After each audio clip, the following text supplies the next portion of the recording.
എല്ലാ പ്രേക്ഷകർക്കും പുതിയൊരു വീഡിയോയിലേക്ക് സ്വാഗതം. മമ്മൂക്കയെയും വിനായകനെയും കേന്ദ്ര കഥാപാത്രമാക്കി പുതുമുഖ സംവിധായകനായ ജിതിൻ കെ ജോസ് സംവിധാനം ചെയ്ത കളങ്കാവൽ എന്ന സിനിമ ഇന്ന് തിയേറ്ററുകളിൽ വിജയകരമായിട്ട് 10ാം ദിവസത്തിലേക്ക് കടന്നിരിക്കുകയാണ്. ചിത്രത്തിന്റെ 10ാം ദിവസത്തെ കേരള ട്രാക്കിംഗ് കളക്ഷനും ചിത്രത്തിന്റെ 10 ദിവസത്തെ ടോട്ടൽ കേരള ബോക്സ് ഓഫീസ് ഡാറ്റയുമാണ് പ്രേക്ഷകരിലേക്ക് ഈ ഒരു വീഡിയോയിൽ നിന്നും എത്തിക്കുന്നത്. ആ ഒരു അപ്ഡേറ്റിലേക്ക് പോകുന്നതിന് മുമ്പ് നമ്മുടെ ചാനൽ ഇതുവരെ സബ്സ്ക്രൈബ് ചെയ്തിട്ടില്ലെങ്കിൽ ചാനൽ ഒന്ന് സബ്സ്ക്രൈബ് ചെയ്ത് സപ്പോർട്ട് ചെയ്യുക. ആദ്യം തന്നെ കേരള ബോക്സ് ഓഫീസിൽ ചിത്രത്തിന്റെ 10ാം ദിവസമായ ഇന്ന് ഞായറാഴ്ച എങ്ങനെയാണ് ട്രാക്കിംഗ് കളക്ഷൻ പോകുന്നത് നമുക്ക് നോക്കാം.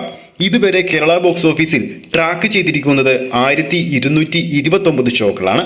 ഓഡിയൻസായി ഇതുവരെ ട്രാക്ക് ചെയ്തിരിക്കുന്നത് 50,000-ന് മുകളിലുള്ള പ്രേക്ഷകരെയാണ്. ഓരോ ഷോയുടെയും ആവറേജ് തിയേറ്റർ ഒക്യുപ്പൻസി 14% മുകളിലാണ്. നിലവിൽ ഈ സമയം വരെയുള്ള ചിത്രത്തിന്റെ ട്രാക്കഡ് കേരള കളക്ഷൻ 85 ലക്ഷം രൂപയാണ്.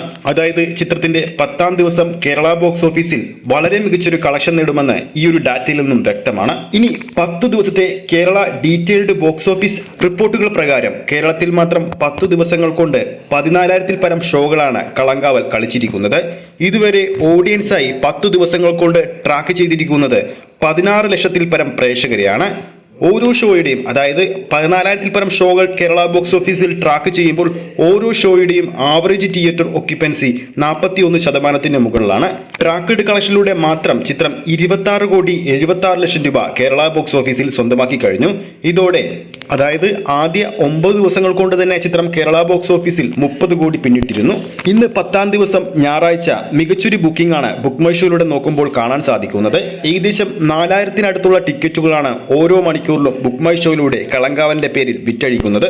അപ്പോൾ മമ്മൂക്കയുടെ കളങ്കാവൽ കാണാൻ വേണ്ടി ഇന്ന് ആരൊക്കെ തിയേറ്ററിൽ പോകുന്നുണ്ടെന്ന് താഴെ കമന്റ് ചെയ്യുക. വീഡിയോ ഇഷ്ടപ്പെട്ടെങ്കിൽ ലൈക്ക് ചെയ്യാനും ചാനൽ സബ്സ്ക്രൈബ് ചെയ്യുന്ന കാര്യം വീണ്ടും ഓർമ്മിപ്പിക്കുന്നു. അടുത്തൊരു അപ്ഡേറ്റുമായി നമുക്ക് വീണ്ടും കാണാം.